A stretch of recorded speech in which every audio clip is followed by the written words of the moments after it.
And away we go. So this 23-year-old Ukrainian refugee was stabbed to death on a train ride home in North Carolina. But what's really going on? Now this is all very tragic, yes, but why do I smell yet another race-baiting psyop? The victim's name was Irina Jasruska, who fled from Ukraine to North Carolina in 2022 along with her family to escape the war. And this random act of violence was done by DeCarlos Brown Jr., who's clearly been locked up dozens of times but seems to escape jail, like a lot.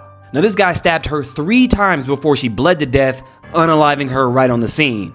But why? I mean, why does it seem like they're running the same playbook of divide and conquer, especially against white and black, when it comes to George Floyd, white and black, Neely and Penny, white and black, and it's also to note that Neely was homeless just like DeCarlos was homeless. Now, situations like these always get global coverage, but you know what didn't get coverage? Dakara Thompson, who on the same day was killed as Irina, was taken out by this illegal immigrant. Now you ask yourself, how come you haven't heard about this one? That's because it doesn't check the psyop boxes. You have black people versus illegal immigrants. That doesn't feed the agenda at all. I mean, it is a little suspicious just 2 days after Irina's death is actually Independence Day for Ukraine, which reinforces support between the two nations. It's very symbolic, etc. But wait, hold up. Who do we give billions and billions of dollars to during this war? Ukraine.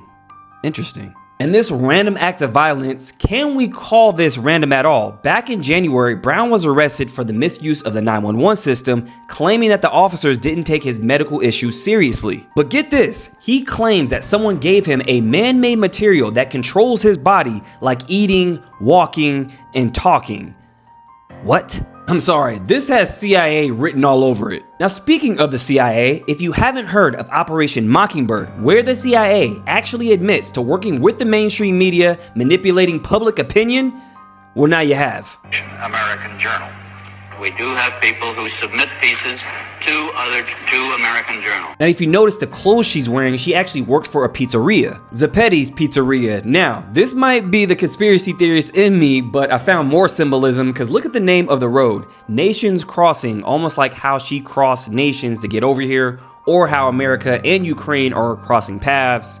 I'm just spitballing here. Another interesting thing that Judge Wiggins and Stokes were both responsible for Brown's release from jail. And one of those judges is actually the COO of Pinnacle Recovery Services. So the question is, are you releasing people just so they can take your program and line your pockets with taxpayers' money? They should probably investigate this. Make sure you guys use my AI-powered search engine to make sure you get your facts and always do your research at usediver.com. But what do you guys think about all this? Let me know below.